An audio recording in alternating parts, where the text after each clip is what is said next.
Hey guys, how's it going? The other Zach is not able to be here with me today. I don't know, he said he had stuff going on. So it's just me today, but we are going to continue to talk about our lessons in 1 Thessalonians. So this past week, Pastor Steve talked about love that wins respect. So today, we're going to talk about that exact same thing, love that wins respect.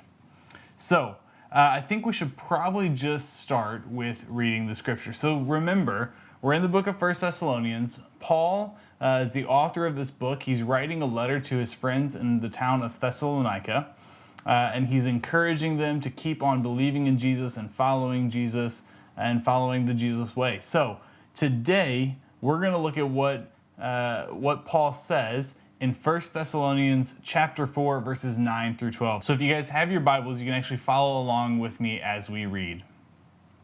Paul says this, he says, "Now, about your love for one another, we do not need to write to you, for you yourselves have been taught by God to love each other. And in fact, you do all love God's family throughout Macedonia. Yet we urge you, brothers and sisters, to do so more and more, and to make it your ambition to lead a quiet life. You should mind your own business and work with your hands just as we told you, so that your daily life may win the respect of outsiders, and so that you will not be dependent on anybody." So, Paul is writing to the Thessalonians, and he's telling them, hey, you guys are doing a really good job at loving people, but we can always love people more. And that's a really good lesson for us to take away from this. We can always love people more. There's always something we can do to show someone that we care for them or to show them the love of God. So Pastor Steve, in his message, told us that loving people daily with the love of God will win the respect of others. So we're going to talk about today some ways that we can do that. But before we jump into it, I want you guys to pause this video, and I want you as a family to talk about what is God saying to you about loving others.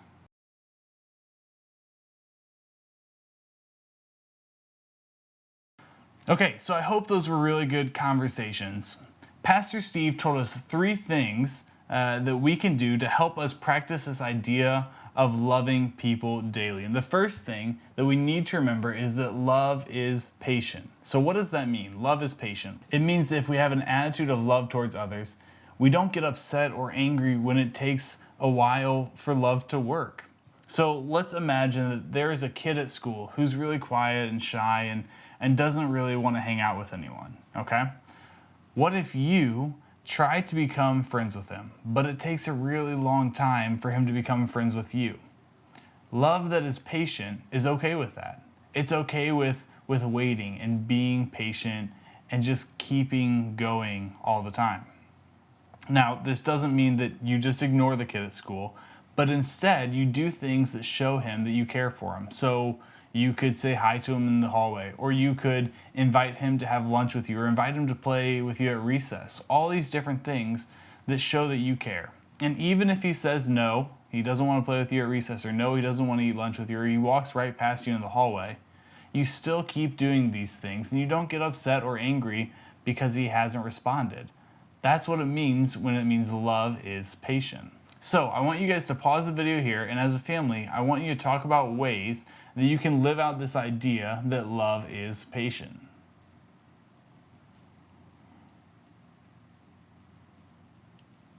Okay, good. Now, Pastor Steve's second point was that love is kind. So what does that mean?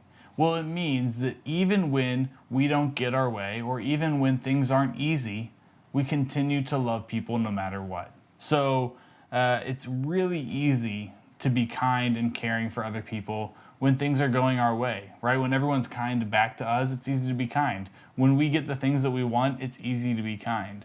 But when things aren't going our way, when someone's rude to us or mean to us, or we don't get our way, it's not as easy to be kind. But this idea that love is kind means that even in those situations, even when it's not easy, even when we don't get our way, we're still loving and caring for the people around us. So let's go back to that friend at school. Even when they say no 30 times to playing games with us at recess or eating lunch with us, or they ignore us in the hallway, we don't get upset, we don't get angry, but we continue to love them. We continue to keep pursuing them over and over again, and eventually, hopefully, they will say yes to hanging out with us, and you can start building that friendship. So let's now pause the video and talk about ways that you can live out this idea that love is kind.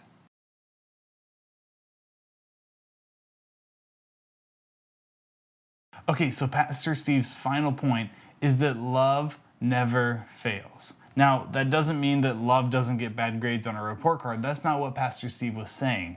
What he is saying is that love always wins. It means no matter what, love wins. So, if we stick to those first two ideas, right, that love is patient and that love is kind, in the end, love will win. Think about it. Who is someone you would rather hang out with? Someone who's mean to you and rude to you all the time, or someone who is loving and kind and patient with you? It's that second person, right? Love wins. So, again, back to that kid at school. If you continue to remain patient and kind with him, eventually he's going to see that you really do care for him and that you love him, and he's going to come around and start becoming your friend. I would bet that if you continue to invite him to play with you at recess, or invite him to sit at the lunch table, or even just say hi in the classroom or in the hallway, eventually he's going to start to become your friend. Because in the end, love always wins. Now, let me ask you one final question. This one's kind of a bonus question, okay?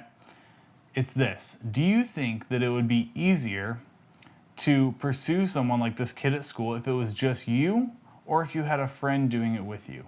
If there was two of you or three of you even who were always loving and kind and patient, do you think it would be easier to do that together? Probably would be, right? It's easier when there's two of you because two of you can better stick to the ideas that love is patient and kind. You can encourage each other and build each other up when it doesn't seem like love is working. But when there's multiple of you, it's much easier. So my last question for you guys is, who is someone that can go on this mission of sharing the love of God with others? Is it maybe a friend, or is it a sibling? But who is that person for you that you can team up with and show other people the love of God together? Go ahead and discuss that as a family.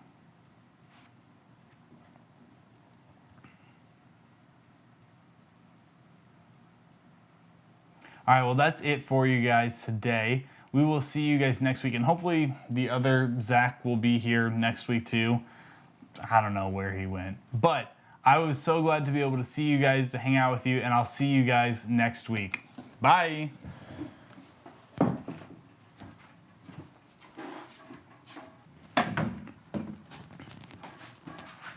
Dude, did he just do the video without me? I said I was going to get a smoothie and you did the video without me? Lame. Bye, guys.